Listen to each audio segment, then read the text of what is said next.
हिंदी साहित्य लेक्चर 137। विकारोत्पादक तत्व। विकारोत्पादक तत्व में पहला है लिंग, दूसरा है वचन, तीसरा है पुरुष। पुरुष में पुरुष क्या है ये देखते हैं। इसका अर्थ है कि वाक्य किसके संबंध में कहा गया है। स्वयं के संबंध में, सामने उपस्थित व्यक्ति के संबंध में, या अन्यत्र यानी अन्य स्थित व्यक्ति के संबंध में, यानी अन्य पुरुष, मध्यम पुरुष, उत्तम पुरुष। अन्य पुरुष एक वचन है वह, अन्य पुरुष बहुवचन है वे। मध्यम पुरुष एक वचन है तू या तुम, और बहुवचन है तुम या तुम लोग या आप। और उत्तम पुरुष एक वचन है मैं, और बहुवचन है हम। ठीक, अब आगे देखते हैं। आगे चौथा है काल। अभी हमने देखा लिंग, वचन, विकारोत्पादक तत्व होते हैं। पहला लिंग, दूसरा वचन, तीसरा पुरुष, चौथा है काल। इसका अर्थ है कि क्रिया के होने का समय क्या है। वह अतीत में संपन्न हो चुकी है, वर्तमान में हो रही है, या भविष्य में होने वाली है। मोटे तौर पर काल के 3 भेद माने जाते हैं: भूतकाल, वर्तमान काल, भविष्य काल। ठीक, फिर इनका उदाहरण दे देना है। जैसे कि राम जाता है, वर्तमान काल राम जा रहा था, भूतकाल राम जाएगा, भविष्य काल। अब पांचवा है वाच्य। वाच्य क्या है? इसका अर्थ है कि वाक्य में विद्यमान कर्ता, कर्म और क्रिया में से किसकी स्थिति केंद्रीय है। कर्ता केंद्र में हो तो कृतवाच्य कहते हैं, कर्म केंद्र में हो तो कर्मवाच्य, और क्रिया केंद्र में हो तो भाववाच्य कहते हैं। अब देखते हैं छठा है भाव। तो भाव क्या है? भाव का अर्थ है कि कथन किस आशय से कहा गया है। सूचना के आशय से, प्रश्न के अर्थ में, विस्मय व्यक्त करने के लिए, आदेश देने के लिए, या सिर्फ जानकारी देने के लिए।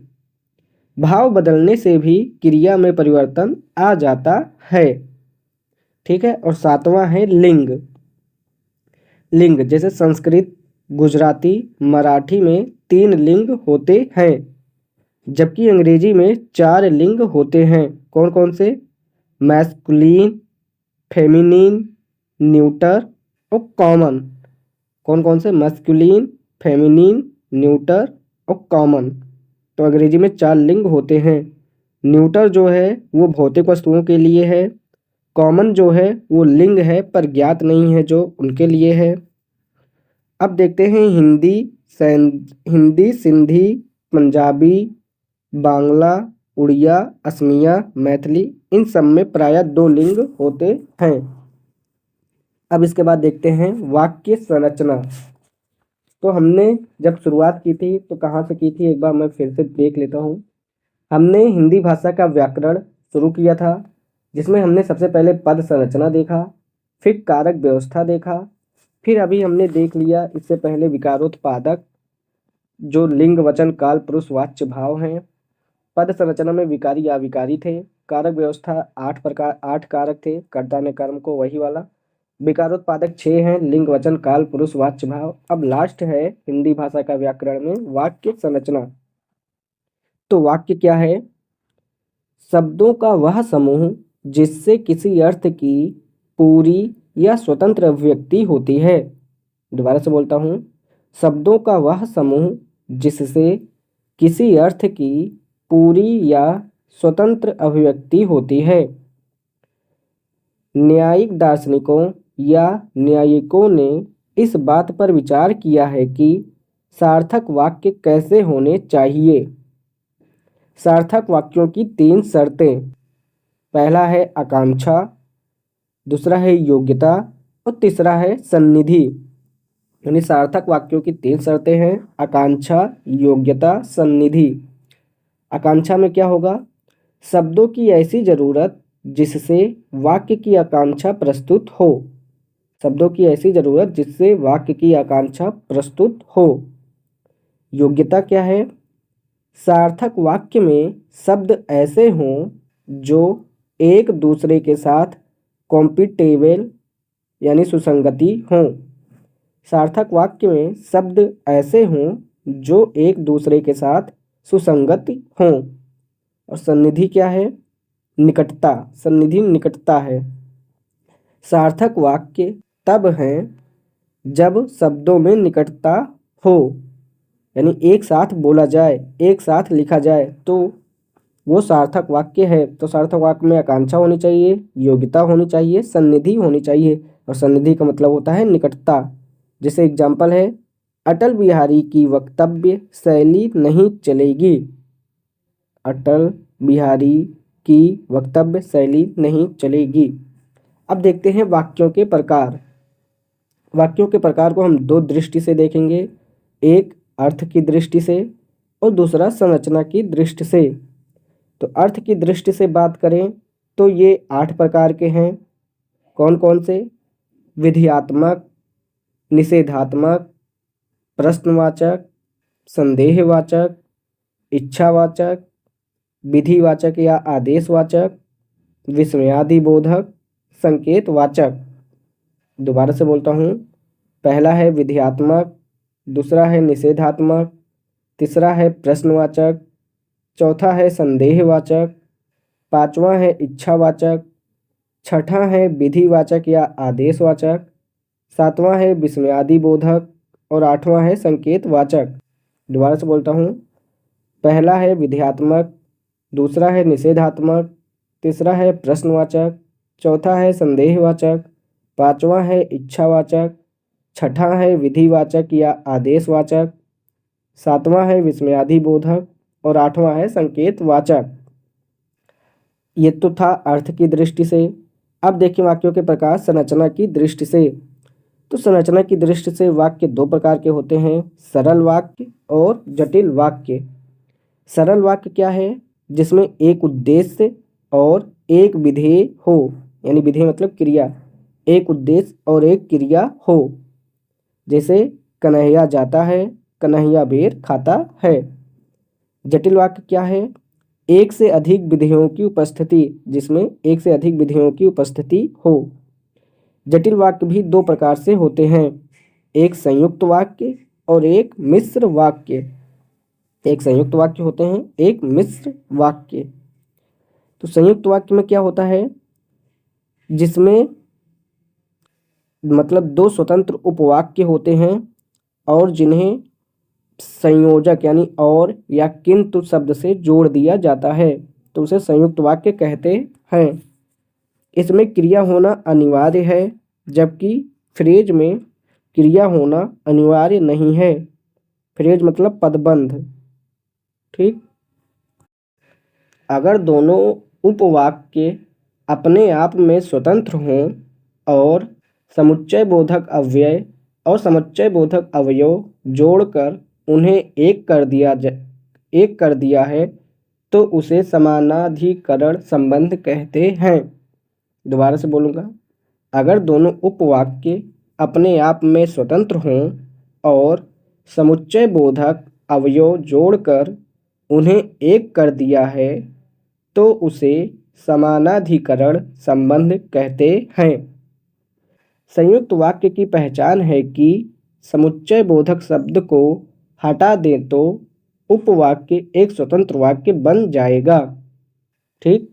तो मतलब इसमें एक तरफ होता है प्रधान या स्वतंत्र उपवाक्य और दूसरी तरफ भी उपवाक्य होता है, और इसे बीच में समुच्चय बोधक शब्द जैसे कि और, किंतु ये सब जोड़ के आपस में जोड़ दिया जाता है। लेकिन मिश्र वाक्य क्या है? मिश्र वाक्य में एक उपवाक्य प्रधान हो तथा दूसरे आश्रित हैं तो व्याधिकरण संबंध है। ऐसे संबंध वाले वाक्य को मिश्र वाक्य कहते हैं। फिर से बोलेंगे, मिश्र वाक्य में एक उपवाक्य प्रधान हो तथा दूसरे आश्रित हैं तो व्याधिकरण संबंध है। ऐसे संबंध वाले वाक्य को मिश्र वाक्य कहते हैं। मतलब इसमें प्रधान उपवाक्य होगा और आश्रित उपवाक्य से छोटा भी हो सकता है। प्रधान उपवाक्य जो है वो आश्रित उपवाक्य से छोटा भी हो सकता है। ठीक। अब देखते हैं संयुक्त वाक्य के प्रकार। संयुक्त वाक्य 4 प्रकार के होते हैं। कौन कौन से? पहला है संयोजक संयुक्त वाक्य, दूसरा है विभाजक संयुक्त वाक्य, तीसरा है विकल्प सूचक संयुक्त वाक्य और चौथा है परिणाम बोधक संयुक्त वाक्य। तो संयुक्त वाक्य के पहले प्रकार को देखते हैं, संयोजक संयुक्त वाक्य। जब दो उपवाक्य संयोजक अव्यय जैसे और से जुड़े हों तो उसे संयोजक संयुक्त वाक्य कहते हैं।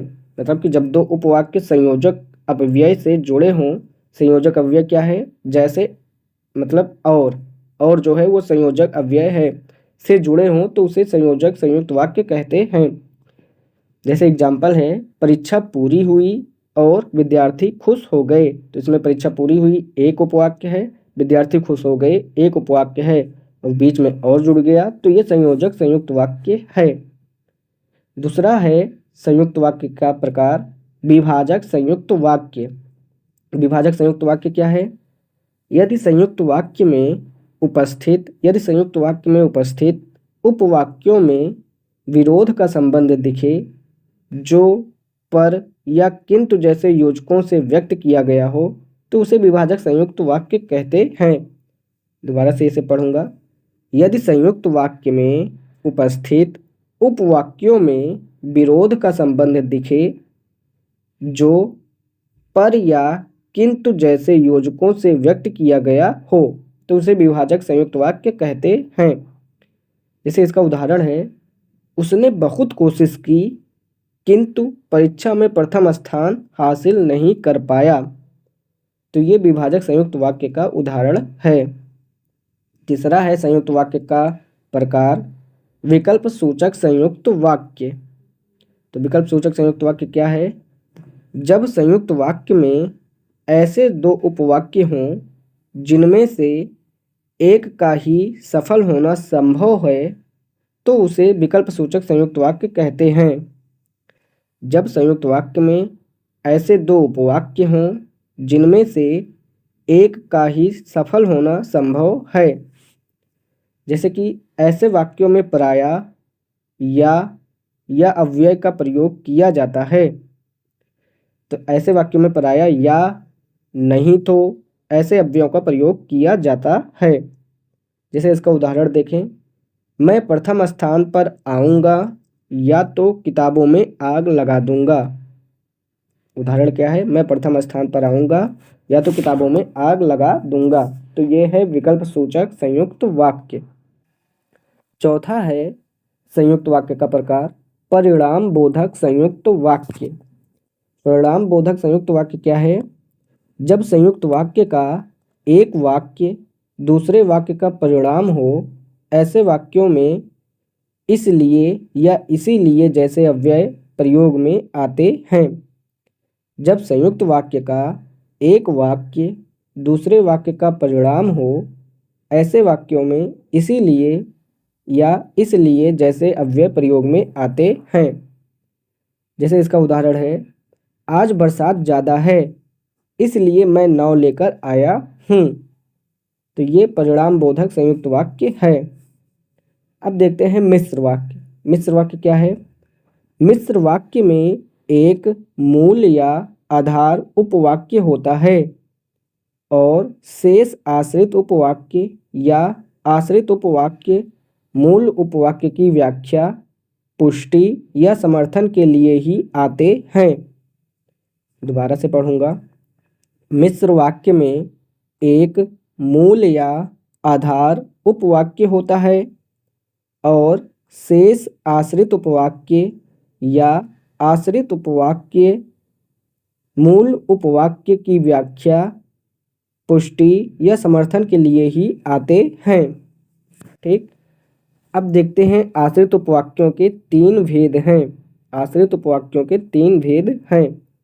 पहला है संज्ञा उपवाक्य, दूसरा है विशेषण उपवाक्य और तीसरा है क्रिया विशेषण उपवाक्य। तो संज्ञा उपवाक्य क्या है? जब आश्रित उपवाक्य संज्ञा का ही कार्य करे, ऐसे प्रसंगों में प्रायः की अपव्यय का प्रयोग होता है। मतलब कि संज्ञा उपवाक्य क्या है? जब आश्रित उपवाक्य संज्ञा का ही कार्य करे तो उसे संज्ञा उपवाक्य कहते हैं।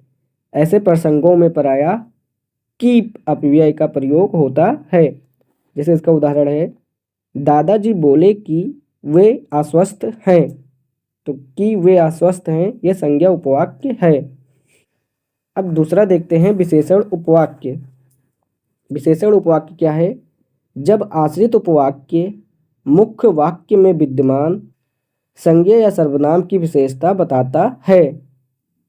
जब आश्रित उपवाक्य मुख्य वाक्य में विद्यमान संज्ञा या सर्वनाम की विशेषता बताता है तो उसे विशेषण उपवाक्य कहते हैं। ऐसे वाक्यों में जो और जिस अव्यय का प्रयोग करते हैं। ऐसे वाक्यों में जो और जिस अव्यय का प्रयोग करते हैं। जैसे उदाहरण है, जिस पेन से तुम लिख रहे हो वह मैंने अपनी बचत से खरीदा था। तो इस उदाहरण में जिस पेन से तुम लिख रहे हो ये विशेषण उपवाक्य है। तीसरा प्रकार है आश्रित उपवाक्य क्या? क्रिया विशेषण उपवाक्य। तो क्रिया विशेषण उपवाक्य क्या है? जब आश्रित उपवाक्य प्रधान उपवाक्य की क्रिया की विशेषता बताता है तो उसे क्रिया विशेषण उपवाक्य कहते हैं। जब आश्रित उपवाक्य प्रधान उपवाक्य की क्रिया की विशेषता बताता है तो उसे क्रिया विशेषण उपवाक्य कहते हैं। इसमें जितना और जैसे अवयवों का प्रयोग करते हैं। इसमें जितना और जैसे अवयवों का प्रयोग करते हैं। उदाहरण है इसका, अध्यापक ने चिंटू को इतना पीटा जितना कोई कसाई ही मार सकता है। अध्यापक ने चिंटू को इतना पीटा जितना कोई कसाई ही मार सकता है। तो इस उदाहरण में जितना कोई कसाई ही मार सकता है ये जो है ये क्रिया विशेषण उपवाक्य है। अब हम शुरू करते हैं मानक हिंदी की व्याकरणिक संरचना। मानक हिंदी की व्याकरणिक संरचना। तो इसमें पहला प्रश्न है हिंदी की ध्वनि संरचना 1 स्टार। दूसरा प्रश्न है हिंदी की शब्द व्यवस्था व शब्दों के प्रकार 2 स्टार। तीसरा प्रश्न है हिंदी के उपसर्ग व प्रत्यय 1 स्टार। चौथा प्रश्न है हिंदी की समास व्यवस्था 1.5 स्टार। पांचवा प्रश्न है हिंदी की संधि व्यवस्था 1.5 स्टार। छठा प्रश्न है मानक हिंदी की व्याकरणिक संरचना पर एक लेख लिखें 4 स्टार। सातवां है हिंदी की लिंग व्यवस्था या समस्या 4 स्टार। आठवां है हिंदी की लिंग व वचन व्यवस्थाएं 2 स्टार। नौवां प्रश्न है हिंदी में संज्ञा व उसके भेद 1.5 स्टार। 10वां प्रश्न है हिंदी में सर्वनाम व उसके भेद 1.5 स्टार। 11वां प्रश्न है हिंदी में विशेषण व उसके भेद 1.5 स्टार। 12वां प्रश्न है हिंदी की कारक व्यवस्था 4 स्टार। 13वां प्रश्न है हिंदी की क्रिया व्यवस्था 3 स्टार। 14वां प्रश्न है हिंदी की वाक्य संरचना तथा वाक्यों के भेद 3 स्टार। और 15वां प्रश्न है हिंदी की पद संरचना 2.5 स्टार। तो इन्हीं प्रश्नों के साथ लेक्चर 137 समाप्त होता है।